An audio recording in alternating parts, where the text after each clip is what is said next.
What is up everybody, I'm Fox at Foxy Games UK, your regular aggregate source of news, rumour and video game discussion. Home to the Gamer Couch podcast, airing live right here every Sunday, 12 PM PT, 3 PM ET and 8 PM BST.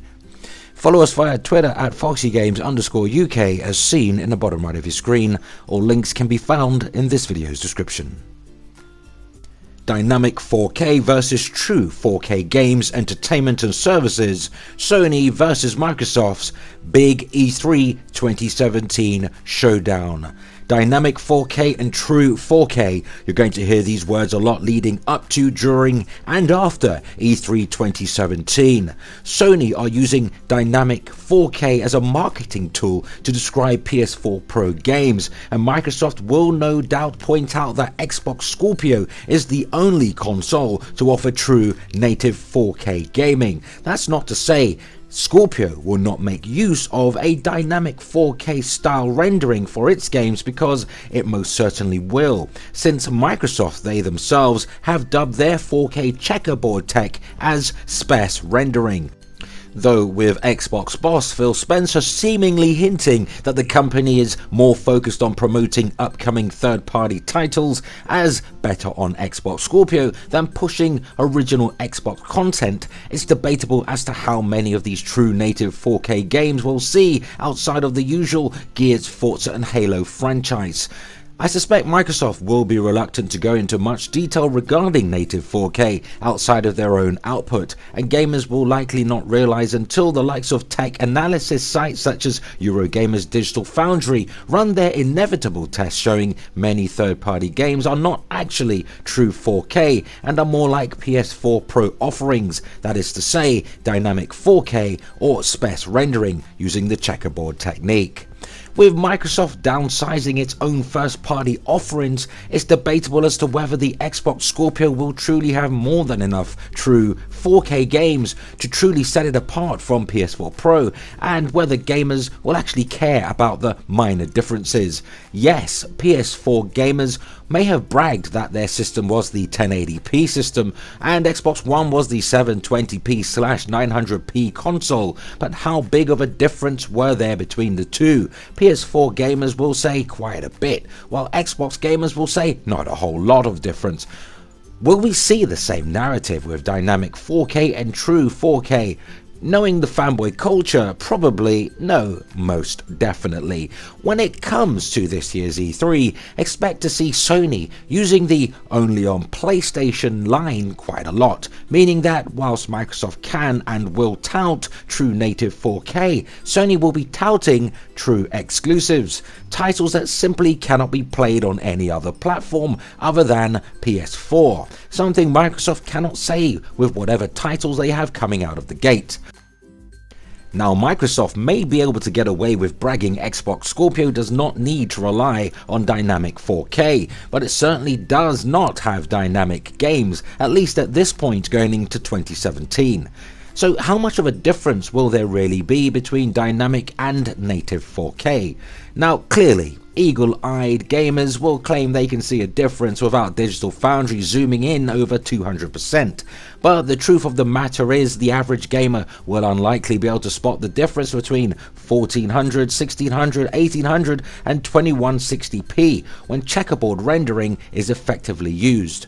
Now, of course, you can expect a whole bunch of Clark Kent, Superman type visionaries in regards to Xbox Scorpio. There may really be some who'll see an instantly noticeable, discernible difference, but you should expect most to be disingenuous about the differences. Truth be told, I wasn't one of those who latched onto the whole Xbox One versus PS4 900p versus 1080p debate.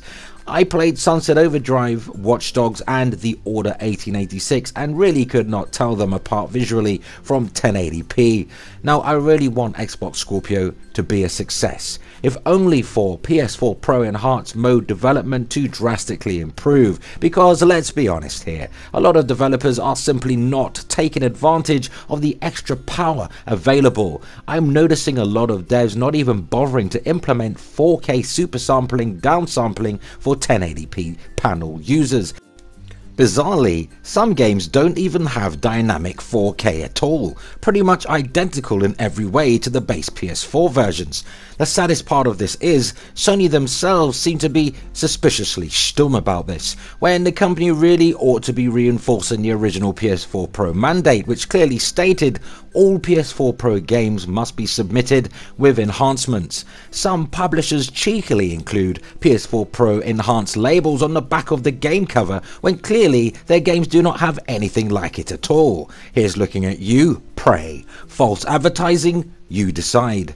So maybe when Xbox Scorpio is released into the wild and is pushing the 4K narrative harder than Sony, which I fully expect Microsoft to do, things may improve as Sony may get more stringent with their PS4 Pro enhanced policy as the 4K gaming revolution truly kicks off. Though some devs really do concern me about really what they're doing with PS4 Pro games. I mean, think about it this way. If Sony, the leading console manufacturer with over 60 million PS4s knocking about, is having issues getting some third-party devs to take real advantage of PS4 Pro, then what chance does Xbox Scorpio have? I mean, if it comes down to development costs, targets and deadlines, and no doubt 6 T-flops and 12GB of RAM is definitely going to drive budgets up, then will most devs want to take that risk with Xbox Scorpio, seeing how some Xbox One titles have sold fairly poorly? Remember, Xbox Scorpio's install base will be 0 and is launching a whole year behind PS4 Pro. Will devs make the effort for Scorpio when some key dev studios have kinda been dragging their heels with PS4 Pro enhanced modes? It'll certainly be an interesting E3 this year, that's for sure. Microsoft will need to show off some pretty impressive 4K games to sell their premium priced console, which you can expect to cost quite a bit more than the PS4 Pro for the spec Microsoft are offering, and no doubt Sony are primed to counteract with a potential price cut, and of course there's a plethora of PS4 Pro games coming. With that in mind, I feel Xbox Scorpio will do more good for the PS4 Pro than harm. We'll finally see true dynamic 4K real battle going on here. PS4 Pro games will have to improve to demonstrate to the average consumer looking for that extra power or the latest console hardware as to why they should purchase PS4 Pro over the more powerful Scorpio. Even then, it should be obvious. The games, and of course Microsoft will be fighting tooth and nail at E3, if only to win back some mindshare, and certainly I hope they're in it for the good fight. Bringing us to the end of another video. If you found any of the information at all useful, go ahead and hit the like button, and if you haven't already, subscribe and share the video. You can also help us grow by supporting us via Patreon, starting from just $1. You'll find the link in this video's description. Here's looking forward to a great E3 2017 for Sony, Microsoft and Nintendo. And always remember, gamers, play games, not corporations. Thanks for watching, everybody.